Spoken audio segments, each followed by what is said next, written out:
Hi everyone, it's Greg. Today we're going to talk about how to install your Powerfin prop on your Green Eagle flying machine. As you can see, my Eagle is on my trailer. It is on level ground and it's properly secured so it won't move around. So we're going to come over here to the table and tell you what tools you'll need to accomplish this task. The first tool you're going to need is a torque wrench that measures in inch-pounds. This is a Craftsman torque wrench, as you can see, and it's model number 931423. You can do this procedure without a torque wrench, but you risk denting your hub and over tightening things. You really want a torque wrench. The next item you'll need for the torque wrench is a 6mm adapter for an Allen wrench. All the bolts on the Powerfin are 6mm. The inside bolts and the outside bolts. The next item you'll need is a bar clamp. Now that bar clamp is a little large and heavy. I would go with the smaller one if you use a bar clamp, but personally I like to use rubber bands. And what I do is basically take these rubber bands and I make a circle 8 like this and fold them over, and then I can stretch that real good because it's now doubled. And it'll hold the protractor very nicely onto my fin. The next item you need is the 3/8 wrench, which I believe it's a 16mm socket. That's to take out your spark plugs. As you can see, I've already taken my spark plugs out. The next thing you'll need is a zip tie, which I'll show you a little later how you'll use that. And then you'll need a digital protractor. You can use feeler gauges to set this blade, but the digital protractor is very, very easy, and not only can you use it for this, but you can use it in your shop for saw blades. This is the one that Powerfin sells. It's called an eye gauging angle cube. Very nice little protractor. I really recommend that you buy it at the time you get your blade. The next item you will need is another Allen wrench, 6mm, excuse me. And that's so you can finger tighten things while you work, and I'll explain that later. And the last item is a specialty item which I made myself, and I really recommend this. It's basically a 2x4 about 2-3 feet long, and you see I've just taken a V-notch out of the end, and the reason for this is so you can adjust your blades without having to use your hands. It makes it for a smoother adjustment.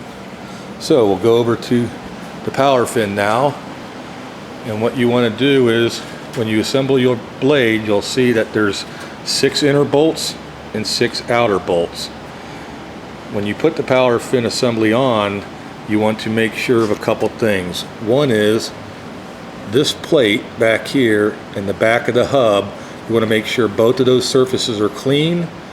And when you tighten these up, these inner bolts, you want to make sure you tighten them all the way up so that it sits flush. All right, so there's no angle here. That's very important. And then after you get them tightened up, you'll just basically come back to these 6 nuts, the inner nuts, and hand tighten them, back them all the way off and just finger tighten them like that. These outer nuts, you don't have to mess with right now. We'll get into that a little later. Remember when I told you that you'll need a zip tie? On my cage, you can see I put a zip tie right here to give me a reference point. The reason for this is I'm going to rotate these blades up, and every time I want the blade to be in the exact position. I want to stand on this side of the machine, whether it's left or right, I don't care, but you want to stand in the same place and rotate the blades of you, not do a blade here, then walk over to the other side of the machine. So this is the 3 o'clock position, or if you're left-handed, you can go over to the 9 o'clock position. So once I have that in place, my hub is in place. You can see the Powerfin logos on the outside. To make sure your blades are correctly, this is a left blade pusher, meaning the blade rotates left. Your tape will be to the left.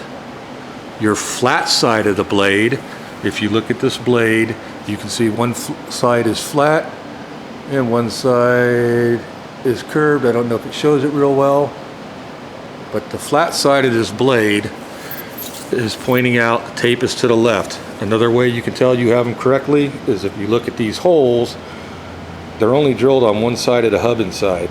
These holes will be about in the middle of the hub's holes. These holes are used for a little metal rod if you were using feeler gauges and a rod to adjust blades, but that's a little hassle. That's why we have the 2x4. So now that you have your blade in place and you have it finger tightened, you will make sure that you have the battery disconnected like I did. My battery is gone. You will also make sure that you have taken out the spark plugs. Now the reason I've taken out the spark plugs, as you can see over here, I think you can see it. Where is it? Maybe you can't see. There it is. The reason you've taken out the spark plugs is for a couple of reasons.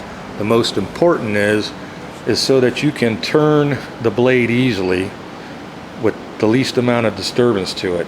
The second reason is now you can also check your spark plugs and see if you're burning rich or lean and replace them as needed.